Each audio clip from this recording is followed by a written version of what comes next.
Wrestling fans, I'm Dan Marotti. And I'm Mr. USA WWE Hall of Famer Tony Atlas. Tony, we want to send out some special thanks to some very special people that have been helping make Wrestling Insiders happen. You have Brandon Stone in Algona, Iowa. He had the Jake the Snake t-shirt bundle. Craig Frada, Denver, Colorado, got an autographed print.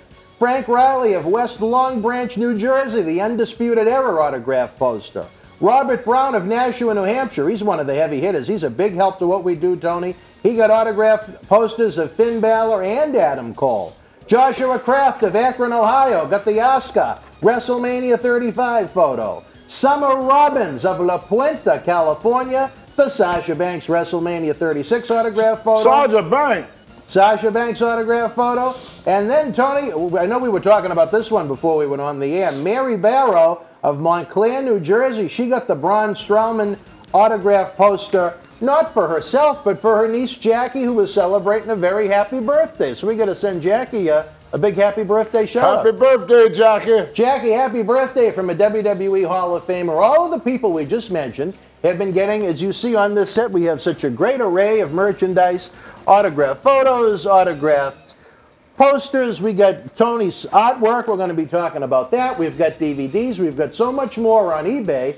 If you check out something on the eBay store that you know you really like, contact us, because if you set up something with us using PayPal off of eBay, eBay doesn't take a big cut, not only of the sale, but for some reason, eBay takes a percentage of what the shipping and handling costs. I don't want to bore you too much talking about it, Tony, but also want to point out, fans, we're going to have a great tribute to the man, the Ugandan giant Kamala. But as you see right here, we have this 11 by 17 print of Tony's original drawing of Kamala, autographed by Tony. We only have one right now. Maybe for Christmas time we might have a few more. But if you're a big Kamala fan and you want more than just a print, Tony, I want you to show off this yourself. That you personally drew this up at your house in Auburn, Maine. That is the original drawing of the Ugandan giant Kamala by Mr. USA Tony Atlas. I know Tony's good. This came out even better than I could have imagined. Kamala sat in this very studio where Tony is sitting right now. It was one of the most emotional interviews we've ever done. Kamala is a deep man, I guess is one way you could describe it. And how great would that look on in your wrestling fan cave? If you're a great fan of WWF wrestling, world-class wrestling. Kamala competed around the world. He had a very tough end to life. We've been trying to raise funds to help his GoFundMe, to help with his funeral and wake expenses, and, you know, afterlife expenses. Even when we pass away, there are still costs that go along with the end of life, Tony. And I have to tell you, you did a beautiful, that's one of the best drawings I've ever seen you do. You put a lot of time into it. Thank you. All right, wrestling fans, right now, we're going to take a brief time out. When we come back, a brand new Wrestling Insiders is up next.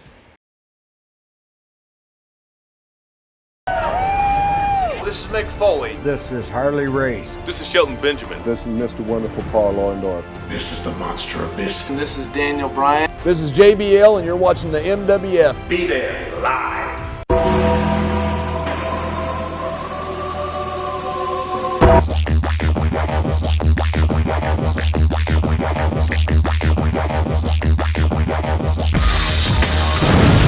All right, wrestling fans, I'm Dan Marotti along with... I'm Hulk Hogan, the immortal Tony Atlas Hulk Hogan.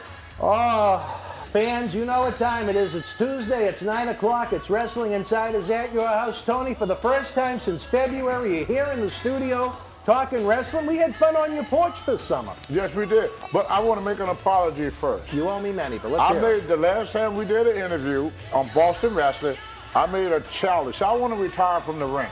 But I want to have one good glory match before I leave the ring forever. And I challenged Brock Lesnar. Well, somehow somebody told Brock Lesnar that I wanted to wrestle here, so he quit the WWE. Well, he didn't exactly quit WWE. He's a free agent He's now. a free agent. So that means Vince can't get him to wrestle me. Well, maybe he could come to Memorial Hall. No, I want to beat him up in the WWE. It has to be in a WWE ring. Yeah, got to be in the WWE. I wanted to beat him in a WWE ring, and then we can have a rematch at Memorial Hall.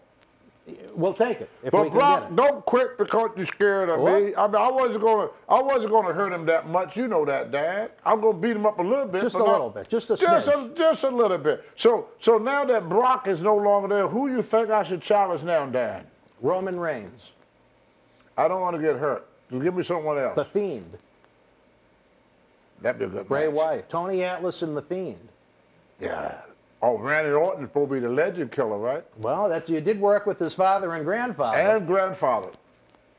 So Randy, I ain't after Brock Lesnar no more. I'm after you.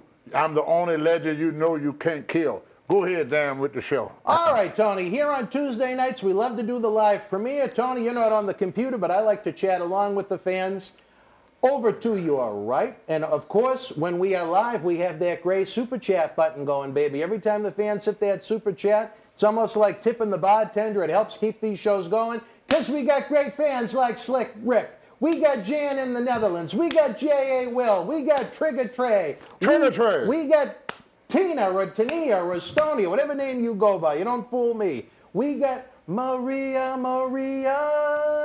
And Saba Simba. J.A. Will, we got the whole gang. If I forget anybody, I'm sorry. We tape multiple episodes in one day, and because my vision is so bad, I don't have a cheat sheet to read the names off of. I'm virtually blind.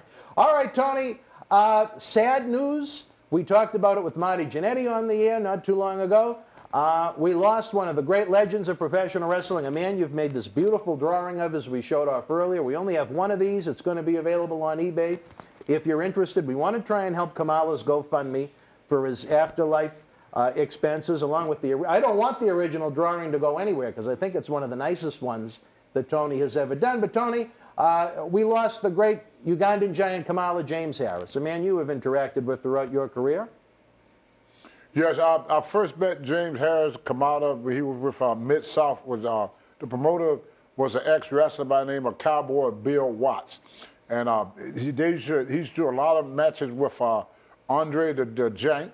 And I think he was a little bit afraid of Andre the Giant because I came in the dressing room one day, and Kamala had a little gun. He rolled the gun up in his whatever he tied around him, and but every time he took a bump, he'd fall on that gun. So he stopped carrying the gun in the ring with Andre, and he started carrying a little pocket knife. And I said, Andre, what are you gonna do with that gun? He said, if that giant get out of hand, he said, I'm gonna shoot him. But he used to carry a gun because he was always afraid of every time they put him against Andre the Giant, he went in the ring for a gun on him, and people didn't know he had a gun underneath all that. It's funny enough, when Kamala was here in the studio, he told that very story. He was also angry that Andre would use the N-word with him. He didn't appreciate that all that much. If you haven't seen it, it's a great 3-hour studio shoot interview we did with Kamala. It's available on the Patreon at patreon.com/Boston Wrestling. You can stream that and dozens more full-length DVDs, along with early ad-free access to our Wrestling Insider shows with Tony, Marty Jannetty, Brutus, Beefcake, and others. But I tell you this, Tony, Kamala wasn't a small guy himself. I wouldn't want him married. No, he's about 6'7", 6'8", close to 400 pounds. But I tell you, I was in Germany with S.D. Jones and Kamala. And if S.D. was living, he'd tell you the same story. There's still some guys around that remember it. There was a girl there in Germany, beautiful girl. Some of the guys like TV, because they know I like for women to walk on it. They just told me, why you let her walk on it? She's probably about 6'6", 6'7", big girl, but pretty girl. So she didn't have no tennis shoes. So Kamala took his tennis shoes off, and she put on Kamala tennis shoe, and her and Kamala wore the same size shoe. How big was this German woman? This was a big girl in Germany. I'll never forget. But she was gorgeous. I mean, beautiful face. And she wasn't out of shape. No, she was shapely, just a big girl. Kind of like Mara Jack, but bigger than Mara Jack, taller than Mara Jack, but built like Mara Jack. And she had the same size shoe as Kamala. Kamala took his tennis shoes off and said, use my shoes. She went over there and put his shoes on. So this German woman walked on you with Kamala's shoes. Yeah. Now I know there is Kamala never forgot that. He said, I'm never gonna wear these shoes again. He got me to autograph them for him. Kamala, an interesting sense of humor, but I know you kind of have a love of the sense of the actual shoe when it's walking on you. Was it different for you because this big German woman was walking in Kamala's man tennis shoes? Well, I didn't think about whose shoes it was at the time. At the time, they just want to see if I could support a woman of that size on my head. You know, she was, I would say, a good 280, 290, at least 280, at least 280 pounds. So they was more impressed with me being able to withstand the pressure than anything else. Because all the guys, you know, they all say, come on, Tony, we got to let, because they went and got her from somewhere. I don't know where they got that big old girl from. But I never seen a woman so big and so beautiful all in one. I mean, she was real pretty girl. And if this station go to Germany, that woman, she probably a woman now, because this back in around 90. She wasn't a woman then? 92, yeah, back in the early 90s. Yeah. So she got to be, I would say now, at that time, she was probably in her 20s, so we're looking at 30 years ago. She's probably 50 years old now, or close to 50. With her big German feet. Yeah, she was I know the biggest woman I've seen in my life. Maybe she'll come to WrestleCon. Well, like I said, she probably in her late 40s, early 50s now, so she missed to do, but we all say that's what they should be putting into wrestling. But that night, she was nice. Big German women, what we need in wrestling right now. Well, I mean... That wear Kamala's tennis shoes. Well, what they need in wrestling right now is wrestlers that look like wrestlers, man and woman, you know, that look like wrestlers, you know. When a 50-some-year-old woman look at your match and say, I could whoop half of them guys in that ring, something wrong with what we presenting to the general public. You know, Cody Rhodes is coming along good with his AEW. Yeah, but it seems like every year the wrestlers get smaller and smaller, you know? And you're not wrong, but you know, funny, tracing back to the subject they're more, I think they're more interested in the performers more so than the presentation. Right. You know, you got to look the part. I remember they had this Hercules that was coming on TV, and they had some actor to play Hercules. He had like 12-inch arms and a flat chest. Mm-hmm. You know, nothing like Steve Reeves, nothing like Lou Ferrigno, nothing like Arnold Schwarzenegger. I can't remember the guy's name, but people know who I'm talking about. There where Zeno got her star. They took Zeno off of it because she had more muscles than Hercules did. And that when Zeno got her own program. Mm-hmm. But Zeno was on this program with this guy, you know. And I couldn't understand why they made him Hercules. I never could watch it. I couldn't watch it. He had no arms, no chest, no muscles. Now, whoever's in a Hercules with no muscles? Well, I say this, Tony, you talk about believability, credibility inside the squared circle. What about the Ugandan giant Kamala? Now, Kamala was believable. Can I even Abdullah the Butcher and get these guys like that? You take Kamala, you take a guy 6'8", 400 pounds, that's believable. I mean, he was a big man, and he was rugged too, you know. So, you know, these guys, when I first started, they would look for that rugged look. They would look for that rugged guy. They would look for a Harley Race. You know, that's why we call Ric Flair the pretty boy, because Ric Flair was the only guy that wasn't grotesque to look at. You know, he had a good look to him. Tommy Wildfire Rich we call him a pretty boy in wrestling. Now they're all pretty boys. They don't have the real, you know, other than Braun Strowler and a few. What's the big bald-headed guy with the big long beard? Braun Strowler? Well, how y'all call him? Braun Strowman. Strowman? Yeah. Strowman? Is that his Strowman, name? yeah. Yeah, I don't watch the program. That's why I don't know their name that good. But I've seen him a couple of times. That looked like a wrestler. You know, when people meet you in public, they don't want to walk up to you as a hero and look down on you. Right. You know. Who's that little fella? Yeah, like the little Dutch boy West Simcoe. Yeah, Jerry the King Lawler took a guy on Dundee. He was a very small man. Yeah, he was signing an autograph one day, and Jerry told Jimmy Hart, the mouth of the South, to go over and tell him stand up on the steps. He said, never let the people look down on you, always have the people to look up to you. That's why the ring is always elevated, so that people can look up at the wrestler and make them look bigger than life. But then when I go places now, you know, you see the old timers, Brutus the Beefcake, you see me, they're all bigger than the guys they got now. You know, they're not big at all. Well, it's like Jerry Briscoe and I had the conversation when he was with us back in December. What happened to all the big guys? Where are they? Why aren't they getting involved in the business in 2020? Well, for what John Laurinaitis told me, which is Animal War Warrior, His brother, he said when they got rid of the territory, they lost the big guys because most of the big guys go into other sports. That they got butter trash. Like a big guy, instead of taking up wrestling in school, he would take up football. Because when you look at the many football teams you got to go on to make a living, you got a lot of football teams that you could, and you even got Canadian football that you could play. You could go to Europe and play football. But in pro wrestling, you up until AEW came along, you had one place where you could go and make a living.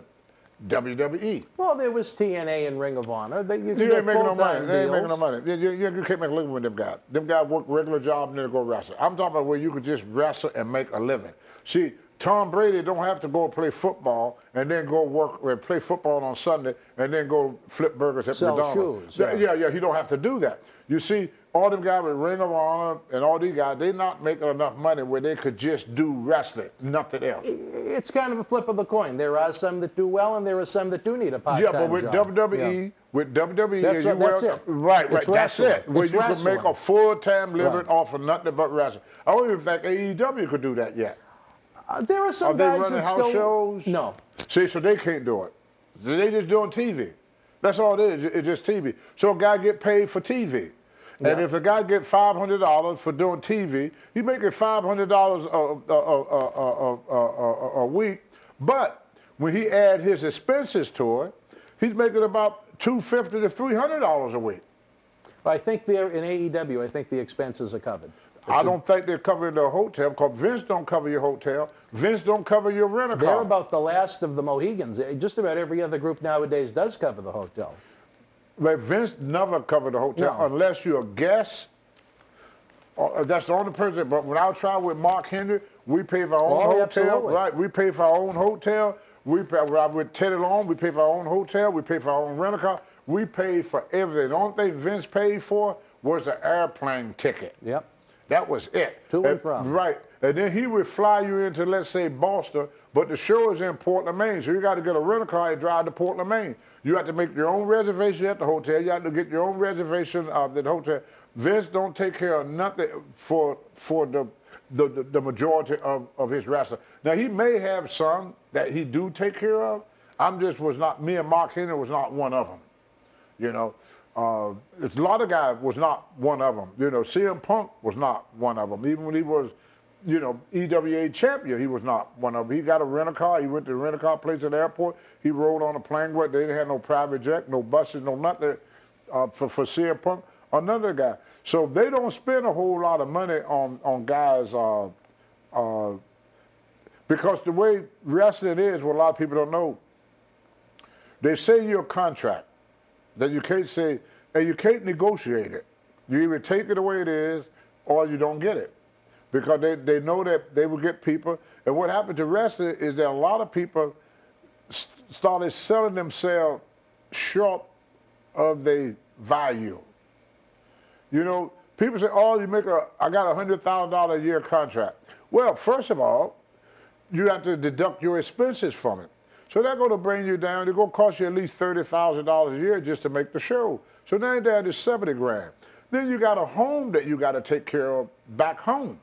So most people got mortgage and they got all that stuff. So now you're down to, let's say, $50,000. Then you got to pay your taxes. So if you able, out of $100,000, if you able to save $20,000 or $10,000 a year, you did good. But you have to live very, very cheap to save money. You can't afford to live the life that people think that a lot of these wrestlers are living.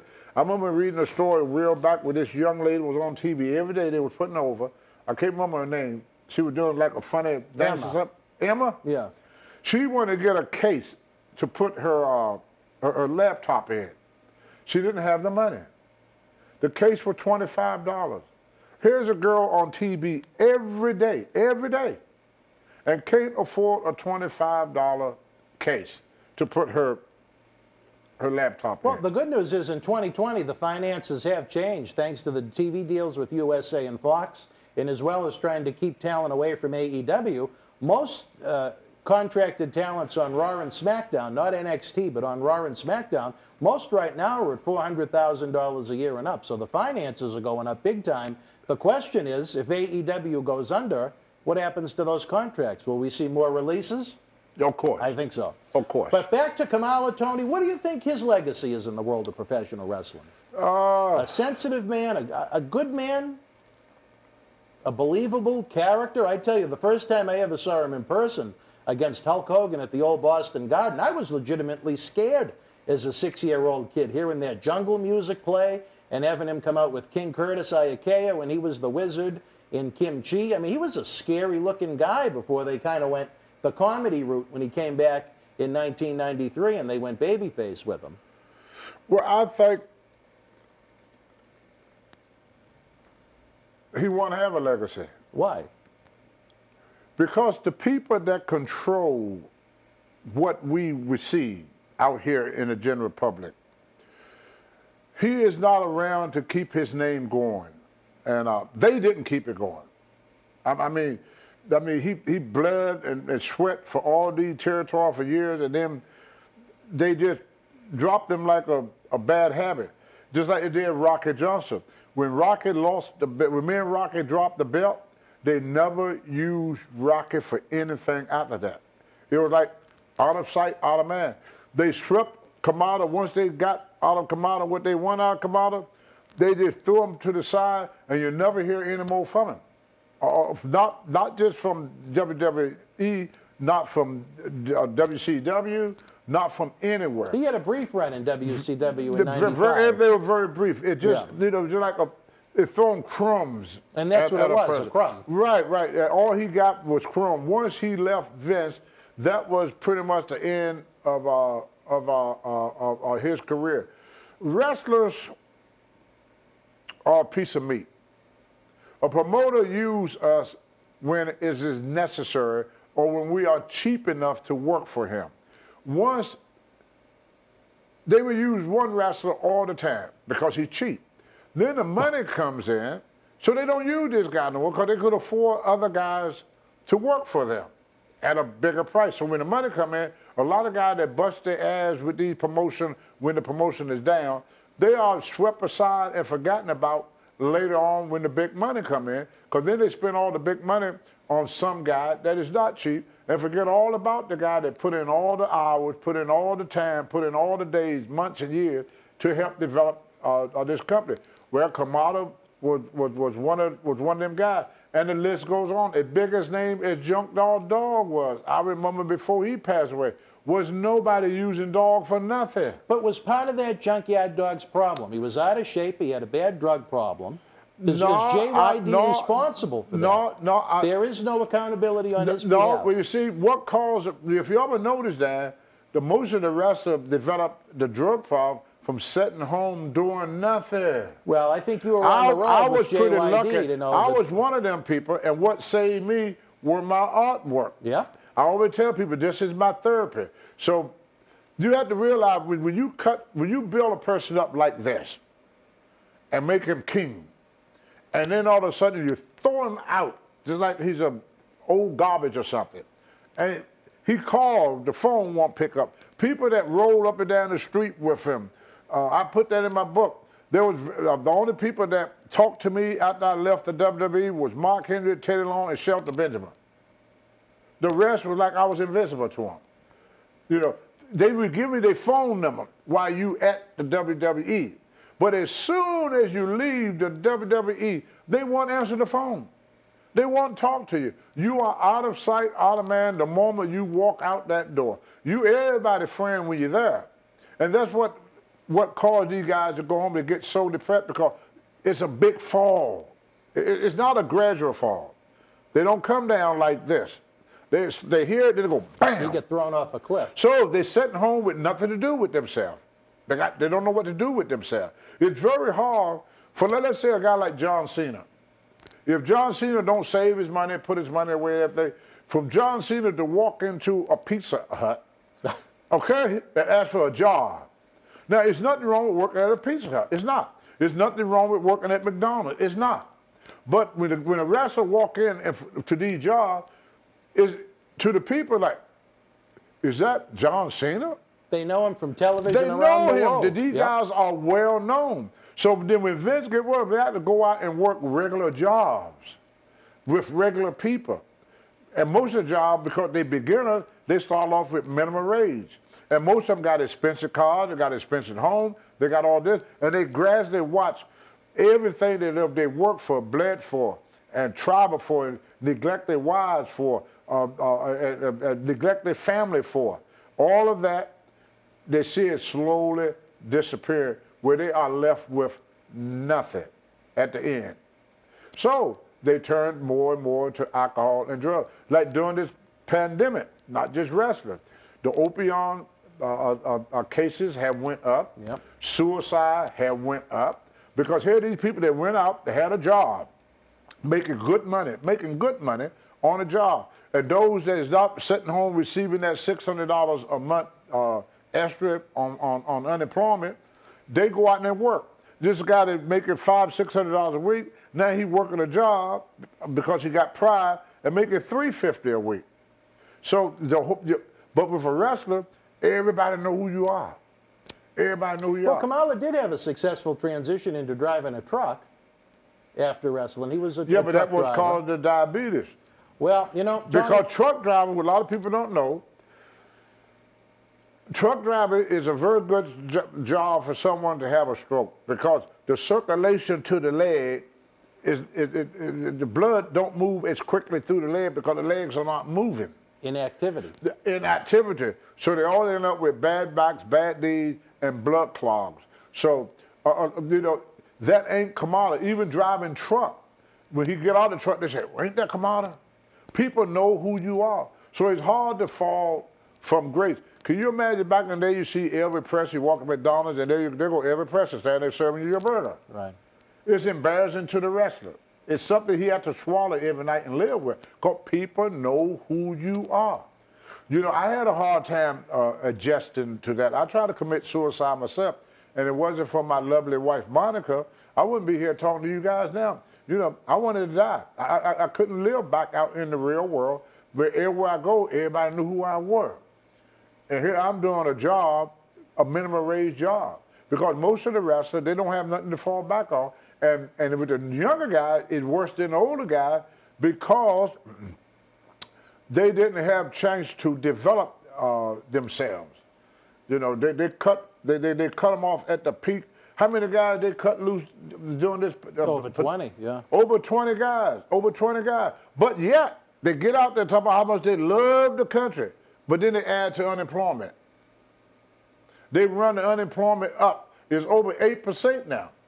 See, if you want to help America, don't make people unemployed to save $1 or $2.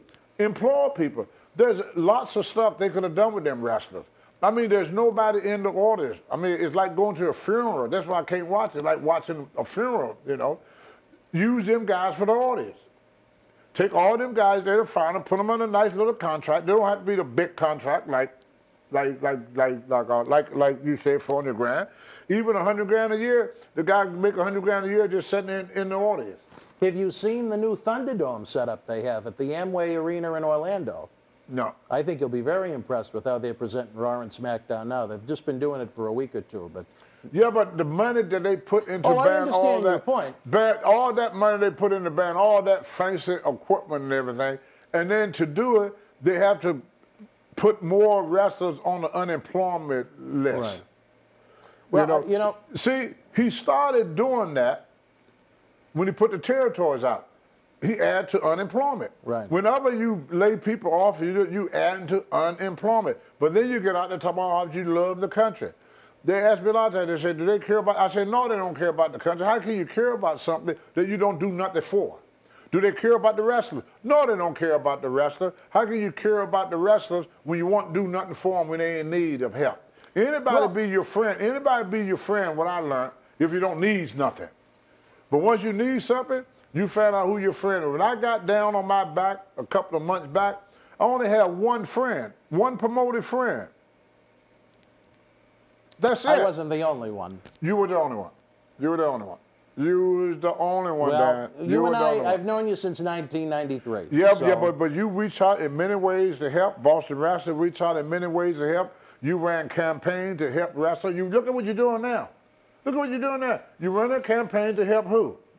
Well, the estate of Kamala. To help Kamala. You see what I'm saying? You do this, Dan.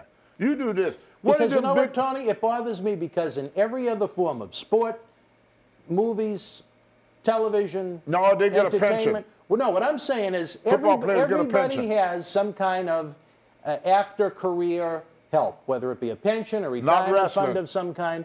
The professional wrestlers are left on the scrap heap. That's right. And I think our brotherhood, which is what I was taught we were, was a brotherhood. We should be looking after each other and trying to help each other. Once they're done with you, you get nothing. Well, you get nothing. Tony, I got a royalty check last year from the WWE, y'all. I got a big royalty check. I get one about once a year. I got a whole $60 for the year. $60. That was your retirement package. $60. I go on the WWE website. They got a web page about me. They got this about me. They got that about me. I'm on 24/7. I get a royalty check for the whole year for $60. Can I say this in WWE? $60 a year royalty. I have to say this in defense of WWE when it comes to Kamala. Because, as you know, Kamala's end of life, it was difficult. He had both of his legs amputated. And as you know, Kamala worked with us here several times in Boston Wrestling. When I learned of his plight, I spoke to him on the phone, and we decided we were going to do, before things were really live on the internet and so on, we did a pre-taped, almost like a fundraiser for Kamala in the studio. We sold T-shirts and merchandise and so on and so forth on a Sunday night. He was very grateful for us to do it. And then on Monday morning, he turned heel on me. He demanded the money immediately. And I had to explain to him, James, people have to send us the money via PayPal, then I have to cut you a check or a money order. And I don't want to knock him, but it wasn't a pleasant situation. At the same time, I was working with a couple of the higher-ups in WWE to try and get him 2 replacement legs with the medical professionals they work with in Pittsburgh. And as you know, you have to go to that institution in Pittsburgh to get hired. You have to pass the physical and so on. Mm-hmm. So WWE, for all that can be said about some of the things they do, I was working with them direct to try and get him 2 replacement legs. And you know what? A lot can be said about people that have to deal with disability. With the pain that I'm in from the CRPS I suffer from, it's tough on my brain sometimes. But Kamala went on YouTube. He attacked WWE. He attacked Vince McMahon. He attacked myself. He attacked Dawn Marie, the former ECW valet. Did he get his check? Well, let me finish. And once WWE saw that video, there were no more legs. On my end, to cover myself, after that video, what I did was, I didn't send him the check direct to cover myself because we work with the Cauliflower Alley Club so much, which is a certified nonprofit organization. I sent it directly to the Cauliflower Alley Club, so it was legally certified, and they gave him the check. And you know what bothered me? He never apologized. He left that video on there for my kids to see. How long after the event did he wait on the money? It probably took 2.5 weeks. 2.5 weeks. This is what a lot of promoters don't understand about guys in Kamala position. Mm-hmm. When he go to do a show, and he spent money going there. He don't have money. Then he go home. The guy said, "Hey, Kamala, James, I thought you were going to pay me this week." Well, I didn't get paid. So all the people that he probably owed money to, all the bill collector, everything, like me, when I leave a place, if somebody tell me I got to wait 2 or 3 weeks to get paid, I'm pissed off too. Well, Tony, I'm pissed. This wasn't a live event. He was at home in Mississippi. We were here in the studio and we sold T-shirts. And yeah, but the point that what you don't understand about the wrestler mentality is they want it. They are used to they want it now. They gave you what you want now. Why they gotta wait? You didn't wait. No, he didn't do any work. It was just that we were trying to help him pay his bills. It was a fundraiser. Yeah, but see, he already probably, that money's already spent. What promoters don't understand. Fair the enough. Money, to Fair him, enough. to him, the money's already. He already don't make plans of what he's gonna do. Just like if you tell me to say, Tony, I'm gonna book you for Boston Wrestling. Well, right away I would tell people, maybe we shouldn't do this. Yeah, I see you Monday. I take care of you Monday. But just so you know, there was no booking. He was in Mississippi. I sat at a desk and we sold merchandise. I understand what you say. Okay. But in his mind, is what I say. He did the work, and now it's payday. To a wrestler, they used to getting paid right after the thing. Right. And the reason they get so upset about it, because so many times they get the check is no good, or they don't get a check at all. So by that time, what was said and what was done, he probably didn't call or apologize. He probably forgot that he put the thing up on the internet or something. More than it offended me, it cost him his legs because WWE was willing to spend a significant amount of money to buy him 2 replacement legs. No, they wasn't. Tony, I worked with them directly. I don't care. I don't believe it. Why would they? I was in conference calls and email. I could show you the emails now with WWE officials who you know by name. What was the holdup then? What was the holdup? Yes, they could do that in a day. As we were in the middle of putting it together, he put that stupid video on YouTube attacking them. You don't understand what I'm trying to say. If somebody really want to do something, if they really want to do it, even if you screw up, they're going to do it anyway. Well, all right, you can make that point. Yeah, if you really wanted to do it. When you called me for a show, a lot of times I said, I'm booked. But I said, I could do you too. I could squeeze you in. You don't want to hear me call you back and say, well, Dan, I'm kind of tired. I've decided to stay over instead of coming to Boston Wrestling. You said, but Tony, I would, here's a guy that just lost his legs.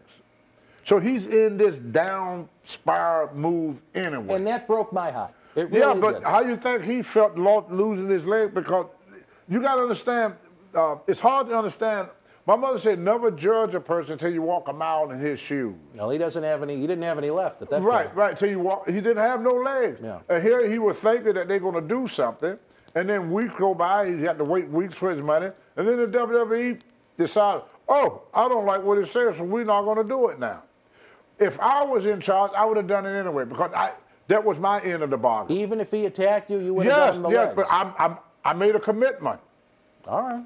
I made a commitment. It's kind of like I just want to stress this. I just want to stress this before you continue. It's kind of like a wife, okay? It's kind of like being married. All right. I mean, there was a lot of things that I said after we was married that my wife didn't appreciate. There was a lot of things I did after my marriage that my wife didn't appreciate. But my wife stayed with me anyway because she made a commitment to be my wife. When you have a child, there are going to be a lot of things your kids will say and do that you're not going to like. But you don't turn your back on them just because of what they said. He said it, okay, make a liar out of him. But now what he said is true. I just want to stress that there was no commitment from WWE. Myself, WWE officials, and the folks in Pittsburgh, the medical team, you probably even know some of the doctors, we were communicating in group phone calls and group emails. There was no commitment. So they never told you they're going to help out in any kind of way? They were very interested, and we were exploring what it was he needed. So they were not interested? Well, when a company want to do something, I was interested. I know that. You probably were. But if somebody really, really want to do something, no matter what you say or do, I have been many a time where people, there's promoters that work for Vince that get pissed off at Vince. There are people that Vince get pissed off at. Oh, Kamala ain't the only one that badmouthed them. They didn't want to do it in the first place. If they would have done it, they would have cut you a check when you made the phone call. They said, we're thinking about it. You wouldn't think about nothing. They're full of shit. Full of shit. Well, Tony is always a very interesting point of view. It is, because if I want to do something, then I do it. I can't. Well, they needed to understand what his needs were. I don't think they knew that he even lost his legs at that point. How they not know? I knew. The whole world knew. It was 8 years ago. I don't remember the specifics, but I do have the emails. Dad, you know as well as I do, everybody knew. Everybody knew. It was all over the internet. Everybody knew Kamala lost his leg. If I know, how did they not know? They knew. They didn't. There was. When a person said, well, let me think about it, that's another way of saying no. Well, all I know is when It's like you walk up to a girl and say, hey, honey, you want to go for a date? And she turn to you and say, let me think about it. You going to wait around and wait for an answer, or you going to go and try to get another date? I just don't think the conversations would have continued the way they did if they weren't interested. Why would they have a medical team involved? They would just smoke, brother. If they could do what they want to do. Smoke and mirrors? They're just stroking you. They were just stroking you. That's all. All right. Well, look, when I call you, Dan, a couple of months back, I don't know, fans know this. A couple months back, you had a show. Yeah. I was short on my mortgage. You said, Tony, you want me to give you an advance. You reached right in your pocket, and the money was in your hand. You didn't say, Tony, let me think about helping you. You don't have to tell those stories. Yeah, but what I'm saying, you did not say, let me think about it. You didn't say that. When you want to do something, you do it. You're my friend. You don't do it. You don't do it You're my friend. You don't do it for the dad. You a man of your word. When somebody tell me, let me think about something, common sense tell me that means I don't really want to do this. Why you got to think about it? Either you want to do it or you're not. It's like if a girl say, hey, Tony, want to have sex? Well, let me think about it. Well, when do you do that? That's a little different. Yeah. That's a put off. That means leave me. Don't call me, I'll call you. That's what that means. Don't call us, we call you. And they never call you. If they really wanted to do that, Dan, they would have cut you a check the moment you mentioned it. They said, oh, we'd be glad to help out, Dan. What do you need? That's what they would have told you. All right, Tony. Don't fall for the bull crap. We're running out of time on this episode. We want to thank all the great fans that have been chatting away. The super chat is still open. We got that great button that Maria, Tina, Tania, Slick Rick B, J.A. Will, and everybody else is hitting up to keep this guy fed, to keep this guy working. We got the Patreon subscription service for the price of a cup of coffee down at Starbucks. You get early ad-free access to Wrestling Insiders with Tony Atlas, Marty Jannetty, plus a library of studio shoot interview DVDs. We got great merchandise on eBay. We got it lined up here. If you're interested in anything you see on the set, email us, because PayPal and eBay, they take a big chunk. If you can work with us direct, it's even better. For the Hall of Fame and Mr. USA, Tony Atlas, we'll be back Thursday night with a brand new episode of Wrestling Insiders Party with Marty Jannetty. Wait a minute, Dad. What do we got? Let me think about it.